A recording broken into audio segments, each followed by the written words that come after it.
Audios y denuncias. ¿Tan resultado? ¿Qué tan revelador o decisivo puede resultar para un sistema democrático el develar conversaciones y denunciar hechos que tengan directa injerencia en volcar decisiones políticas, judiciales y electorales a cambio de prebendas? El escándalo judicial desatado en el Perú tras la publicación de audios donde se negociaban prebendas, promociones a jueces e incluso arreglo de sentencias, terminó con la renuncia del ministro de Justicia Salvador Heresi y la suspensión de 5 jueces. El diputado surcoreano Roe Ho-chang se suicidó luego de haber reconocido su participación en un acto de corrupción. Era investigado tras la denuncia de haber recibido $44.000 de un bloguero.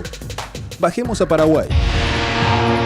En diciembre del 2017, el diario ABC Color divulgó audios que articulaban un nefasto negociado en el jurado de enjuiciamiento de magistrados dirigidos por el senador Óscar González Daer, en la que estaban involucrados fiscales, jueces, políticos y varios actores de la sociedad civil.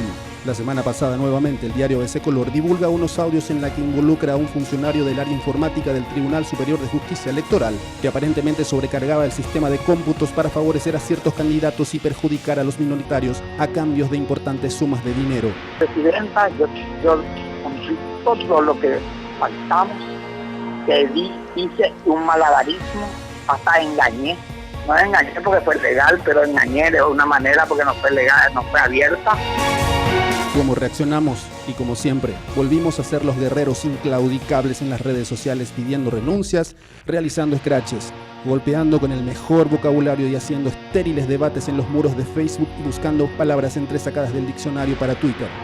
Total, ya sabemos que todos nuestros políticos corruptos están formando fila en estos momentos para renunciar a sus cargos y otros están pensando seriamente en suicidarse. Sí, claro, seguí soñando.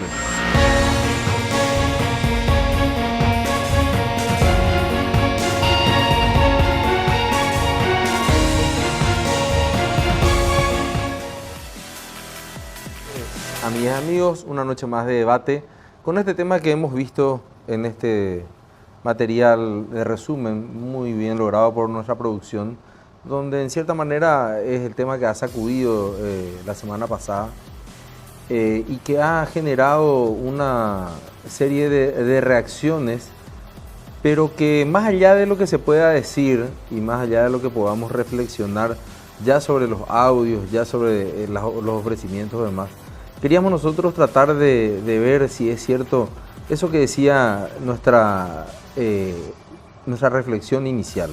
¿Estamos realmente en un país donde todo se compra y se vende, donde todo tiene un precio, donde realmente no podemos pensar en que las autoridades políticas puedan pagar con una destitución o con una renuncia, o por lo menos con una vergüenza social, con el costo social de la corrupción, sus malos actos o sus vicios, por llamarlo de alguna manera, en el manejo de sus cargos? Y para eso hemos invitado a una persona que nos ha acompañado ya aquí en este espacio como precandidato a la presidencia de la República en su momento y con quien reflexionábamos justamente cuál era el alcance de lo que significa la prebenda, de lo que significa el mal manejo de los fondos públicos y de cómo deberíamos construir políticas públicas a futuro en el Paraguay. Estamos hablando del doctor Carlos Mateo Almelli, expresidente del Senado Nacional, ex vicecanciller y ex candidato a presidente de la República. ¿Qué tal? Buenas noches, doctor. ¿Cómo está? ¿Cómo estás, Sebastián? Un placer estar esta noche contigo en tu programa y con toda tu audiencia. Gracias por aceptar la invitación, doctor. Queríamos reflexionar porque justamente con usted en su momento habíamos reflexionado el tema de cuánto nos cuesta a los paraguayos aceptar estos arreglos, entre comillas, que uno podría decir, si bien costaban 25, 30 millones de guaraníes, ¿a dónde nos lleva el tema de seguir aceptando acuerdos a corto plazo y para beneficios personales, doctor? Bueno, mira, la corrupción sigue siendo rampante en el Paraguay. Hay que reconocer que se ha avanzado muy poco. Al contrario, es una suerte de constante que persevera en el tiempo el hecho de que el agrandamiento de la estructura estatal, lo que en otros términos podría ser una modernización del Estado, lo que supuso agrandar el Estado, supuso al mismo tiempo engrandecer la corrupción, engrandecer el botín de guerra. En tal sentido hay que ser autocríticos, no podemos ser complacientes. A diario tenemos audios que se infiltran, que revelan una situación de degradación moral, una situación en donde los que actúan con soberbia, porque en el Paraguay el corrupto actúa con soberbia porque actúa con impunidad. Y ahí, doctor, hay una cosa que a mí por lo menos me llamó la atención con respecto a cuál ha sido la nula reacción, puedo decir yo, no sé, yo esperaba por lo menos algún tipo de comunicado por parte del gobierno entrante, por más de que sabemos de que el resultado electoral finalmente le ha beneficiado, pero ha habido prácticamente una nula comunicación con respecto a este escándalo, incluso hasta el propio tribunal ha sido bastante tibio. Esto en cierta manera es algo que podemos esperar en los próximos 5 años. Hay algo que nos prenda, nos ilumine por lo menos al final del camino, de decir este será un gobierno diferente con respecto a los actos de corrupción. Mira, hasta el momento hay que ser sincero.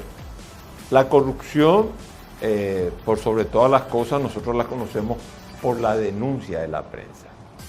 Lo que no hemos tenido todavía es el hecho jurisdiccional que sea sancionada la corrupción. Yo personalmente, en el sentido de los próximos 5 años, yo no veo un gobierno que esté comprometido con el combate a la corrupción. Yo no veo en ese sentido, todavía tengo mis sospechas, no solamente por lo que acaba de suceder en la justicia electoral y la mudez del nuevo gobierno, sino también por otros hechos. A mí me da la impresión que se ha creado una suerte, entre comillas, de gobernabilidad sobre la base de decir, aquí está el Estado, vamos a distribuir a cada uno lo que le corresponde, es una suerte de justicia, hacer justicia dando a cada uno lo que le corresponde. Digo, a cada uno son los actores políticos que tienen una incidencia sobre el presidente de la República. Y hemos visto que el Estado se reparte con un criterio estanco y ahí yo no estoy viendo todavía una actitud agresiva, una actitud política que diga, este va a ser el gobierno que va a encarcelar a los políticos que roban. Justamente hoy recibí una llamada de una persona en el exterior, me hacían una nota para un medio internacional y quisiera reflexionar con usted aquí al aire, cuando me preguntaban cuál es el objetivo mayor del gobierno de ADLO, y realmente me costó responder. No sé si porque este proceso de transición ha sido sumamente particular por los enfrentamientos internos de la ANR, pero usted podría ayudarnos a decir cuál le parece que va a ser el objetivo principal o quizá también haya aún alguna falta de comunicación con respecto a cuál será ese objetivo, esa gran transformación que busca. Bueno, en primer lugar, da toda la impresión de que vamos a tener un gobierno con serios problemas de expresión. El presidente habla poco, es parco, cuando habla el presidente electo estoy diciendo, es confuso. Daría la impresión que los voceros, por un lado, en el área económica será Benigno López, en el área política Juan Ernesto Villamayor, pero si vos me decís qué se está pergeñando, qué se está pensando, qué se está planificando como política económica, yo creo que yo no veo síntomas que evidencian un rumbo económico. Se está planteando más de lo mismo. Al principio se hablaba de un ajuste tributario, retrocedieron en ese ajuste tributario por temor. Entonces creo que van a la otra opción, que es otra opción para financiar el presupuesto de gasto de la nación, que es endeudar al país. Se está hablando de un endeudamiento inicial, una propuesta de endeudamiento inicial de 6.000 millones de dólares. Se parte de la peregrina idea de que en el 23 el saldo de Itaipú que nos va a corresponder a nosotros equivaldría más o menos a 1.000 millones de dólares, 1.100 millones de dólares. Digo, Pero peregrina hasta idea. hoy Porque, una especulación. no, es que es falso, es falsedad absoluta, porque el anexo se tiene que renegociarse.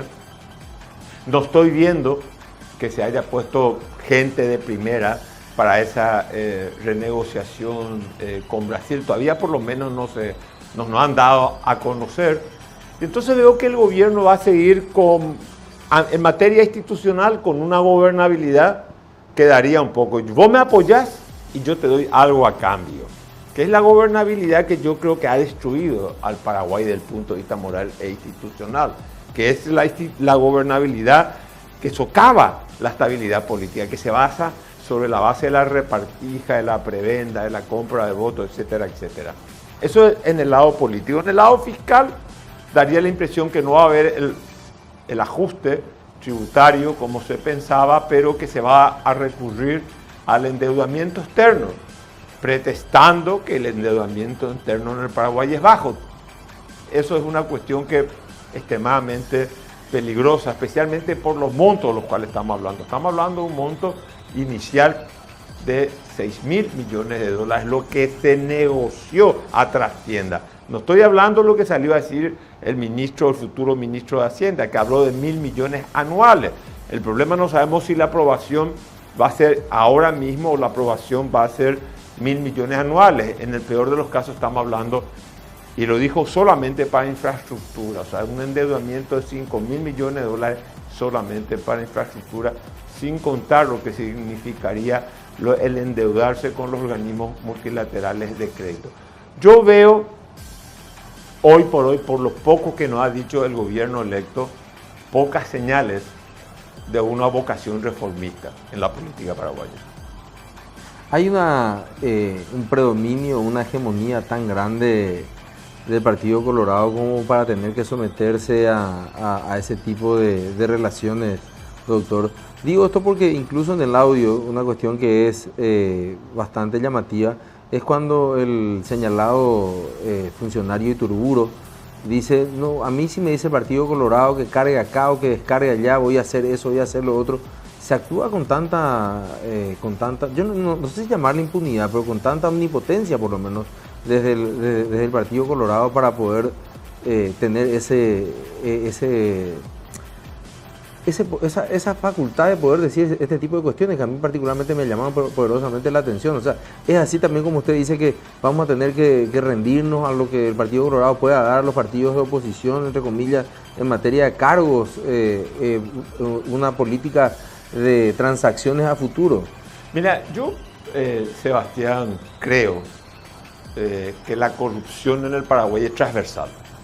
En ese sentido, no creo que la corrupción esté solamente, digamos, encasillada dentro del Partido Colorado. También hay corrupción dentro del Partido Liberal y en otros sectores políticos. Pero más allá de eso, es lo que no se puede negar, que esta transición, o sea, no esta transición, esta democracia, lo que nos ha podido lograr hasta ahora es destruir la hegemonía de un solo partido. La hegemonía, en el Paraguay la mayoría se traduce en hegemonía política. El Partido Colorado es el partido mayoritario, pero se convirtió en un partido hegemónico porque viene con décadas de gobierno. Pero ser mayoría no tiene por qué significar ser hegemónico. Nosotros estamos en esa situación y lastimosamente en tantas elecciones excepcionalmente se ha podido superar la mayoría electoral del Partido Colorado. Nosotros estuvimos a punto ahora de ganar, pero nos faltó un poco, menos de 100.000 votos. Hay que seguir insistiendo en esto porque la alternancia corrige cualquier tendencia hegemónica que puede tener un sistema político. El sistema político paraguayo tiene esa inclinación a la hegemonía y la hegemonía política siempre es un amparo para la corrupción y para la impunidad y para el ejercicio autoritario, arbitrario y soberbio del poder político. Una última pregunta, doctor, y agradeciéndole nuevamente su presencia, aprovechando esta reflexión que hacía sobre el tema de la hegemonía del Partido Colorado. ¿Estos audios demuestran de alguna manera que el sistema electoral merece una reforma, necesita una reforma a partir de lo que hemos escuchado para que pueda ser confiable en un futuro, para que se dé esa alternancia necesaria y coincido con usted, absolutamente vital en un proceso democrático? Sí, mira, yo creo que vos fuiste uno de los que propusiste en su época acabar con las listas sábanas. Esa es una reivindicación que la tenemos que seguir levantando, pero hay que exigir una reforma constitucional. Hay que exigir una reforma constitucional y hay que pisar los que creemos en la democracia, en sus valores. Tenemos que exigir que esa constituyente sea un poder constituido que constituye otro poder del Estado y tenemos que limpiar toda la justicia.